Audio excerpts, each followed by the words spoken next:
Hi guys, welcome back to my channel for a classroom tour. This year it is a 7th grade classroom tour and I am in a trailer, and hopefully this footage is okay. My camera actually broke, so I'm using a temporary one right now, so hopefully it's okay. But I wanted to get this video out to you guys because my classroom setup day 3 video, the footage was lost in the broken camera, so I definitely wanted to make a classroom tour video to kind of show you how everything turned out. But if you didn't see the classroom setup day 1 and 2, definitely go check that out. I'll have it linked below so you guys can check those videos out and see what the classroom is like and what it was like setting it up. But let's get into the tour. So when you first walk into my classroom, it is a trailer. So I have a back door over here, and then I'm standing right in front of the main door that students will walk in. So here is just a little overview of my classroom. Now,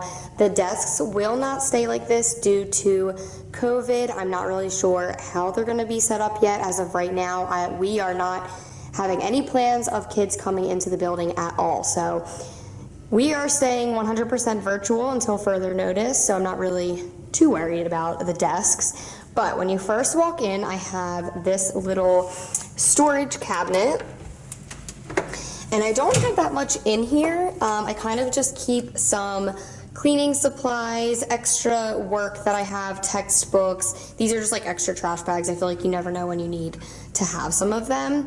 Again, some extra school books, and then supplies. So honestly, like nothing crazy. I really don't reach in here much. I reach for the umbrella and I have some index cards and clips, some binder clips. So over here, again with coronavirus, who knows if this will even get used? Probably not, but this is like a student center, and you guys might have remembered in my high school classroom tour, which I will link below, I had a student center which has, you know, just things that students need to access daily. So I have some Post-it notes, a sharpener, extra pens and pencils. I actually went through, this is a really good idea for you guys, but I went through my house and whatever, I had so much for some reason of like extra pens and pencils and things that I just weren't using. They didn't need to be at my house. So brought them here, and I know realistically if students were in the building, this would not last long.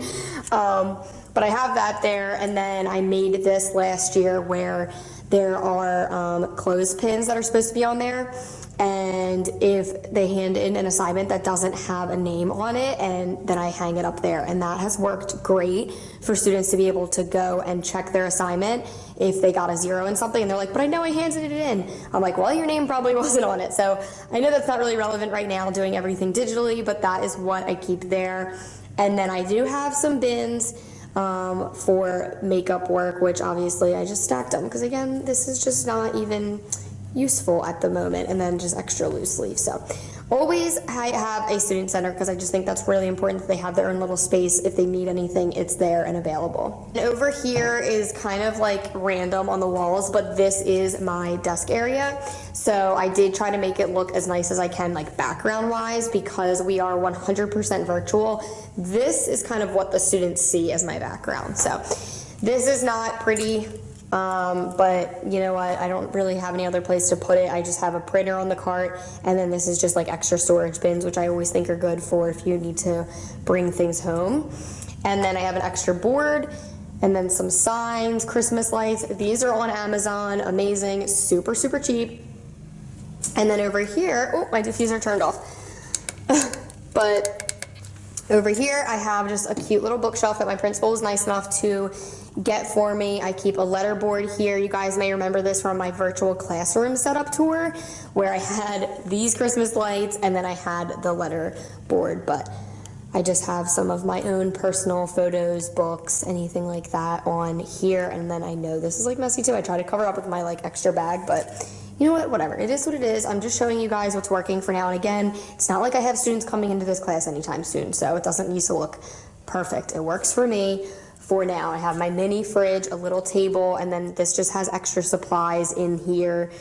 Obviously like tissues and stuff. And I know the mirror looks so bad there, but like this is a trailer, so it's not like really sturdy walls, and that mirror is really heavy. So I honestly don't have a place for it, but it works for now, and I just wanted to be able to utilize it if I need it. And then I stuck up a bulletin board And then getting into my desk area, I did cover my desk with some shiplap looking bulletin board paper off of Amazon. It is such good paper. It is so thick, but I highly recommend doing this to your teacher desk. It makes the biggest difference ever when you do this. So definitely recommend it, because I feel like teacher desks are always just like an ugly brown or tan color. So that just makes it look a little bit better. And then what I keep on my desk is I always have this bulletin board here, which just has random notes that are important that I need. So I have like just literally anything that I just need to tack up there and look at.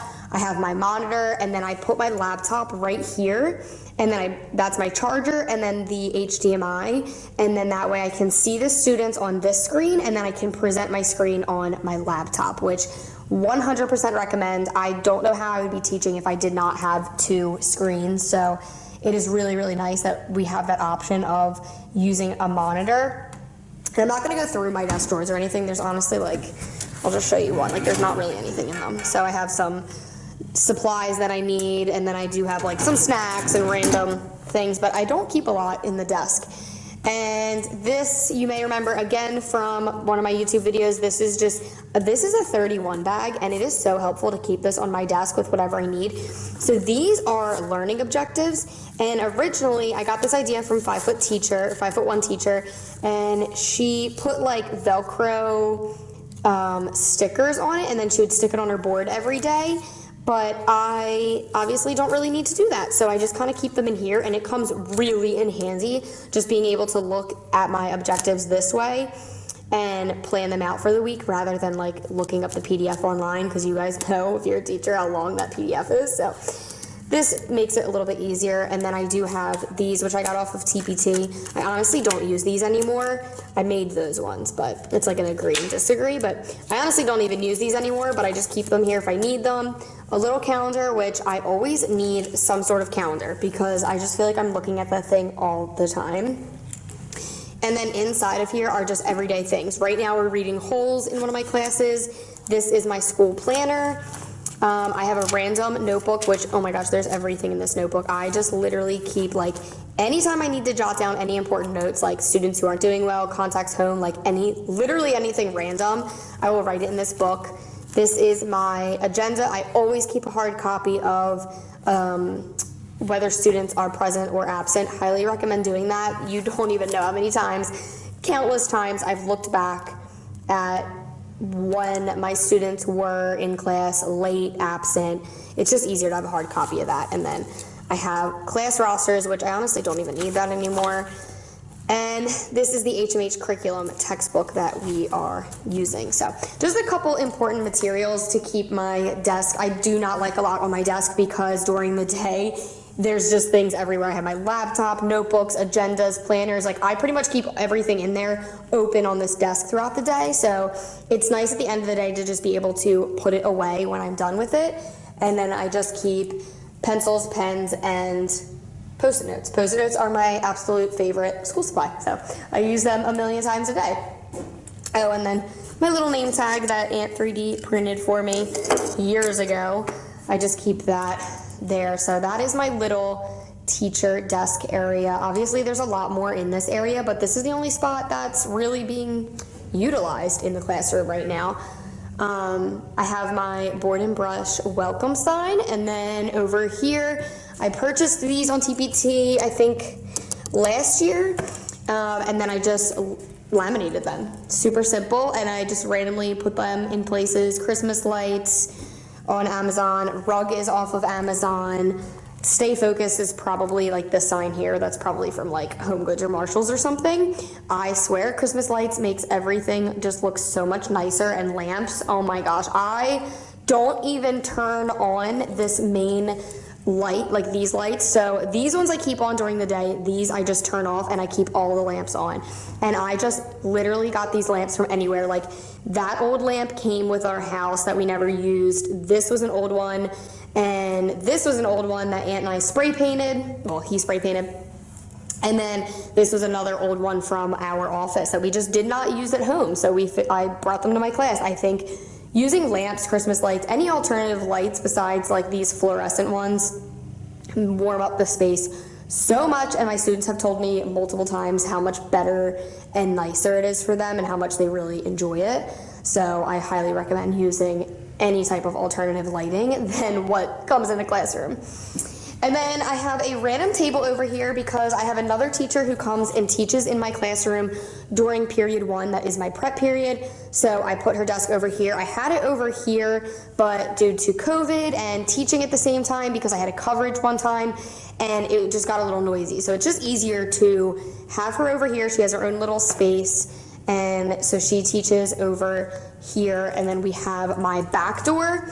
And then this is just like a closet. I honestly have nothing in here, nothing in the filing cabinets, nothing really in the closet. So it's just kind of like some extra storage. And then my bookshelves, which have, oh my gosh, I just feel so much better about this bookshelf. I completely decluttered this bookshelf. We were allowed by our principal to just declutter old textbooks, old curriculums that we just aren't using anymore, which thank hallelujah, because it was textbooks from like the 1990s that will never get used again. So really nice that we were able to declutter them. And then I rainbow dyed my books due to the home edit. And then the rest are just like other textbooks that we may or may not read. Walk Two Moons is a novel that we'll do in 7th grade, so have a bunch of those. And then these colorful books are all just for students if they were to come in and want them. So I have one of my lamps over there. And then the only other thing in this classroom, I do have the projector kind of like in the middle here. That will be utilized for obviously here if I ever need it, but who knows. And then this is my bulletin board, which I love so much. You guys saw me setting this up during my, I think it was classroom setup day 1 video, and I just yesterday put up the Let's Talk, and this was my background in my virtual classroom, and so I definitely wanted to bring it in here so that way if students do come in, they kind of feel like, you know, they remember seeing it and enjoy it. So it's, again, I bought it off TPT, and it's just a bunch of like, I have a question about according to the text, and they're just good sentence starters. And it came with so many more, so I just stuck some up here. And I love the way that this looks, and I love how big it is, and it just makes this wall look so much prettier. But that is everything for my classroom tour. It's a really, really good space. I got super lucky, and it is a trailer. But I love that. I love that I have like my own little space away from everyone else. And obviously, you know, I don't even really need a classroom this year because I am working 100% virtually as of right now. But it's nice to, when I come into work, have a space that I can just sit down, relax, and separate work from home. So I highly recommend doing that. If you are a teacher, going back into the classroom, just make it look nice so that you enjoy going to it every day. You know, we don't have a choice. So why not make it into a place that you enjoy going to? So it's functional if kids come back, it's nice when kids come back, and it's just nice for when I am here and teaching. So that is everything. I hope you guys enjoyed this video and it gave you a little bit of motivation. If you enjoyed it, please give it a thumbs up. Don't forget to subscribe, and I'll see you guys in the next video. Bye.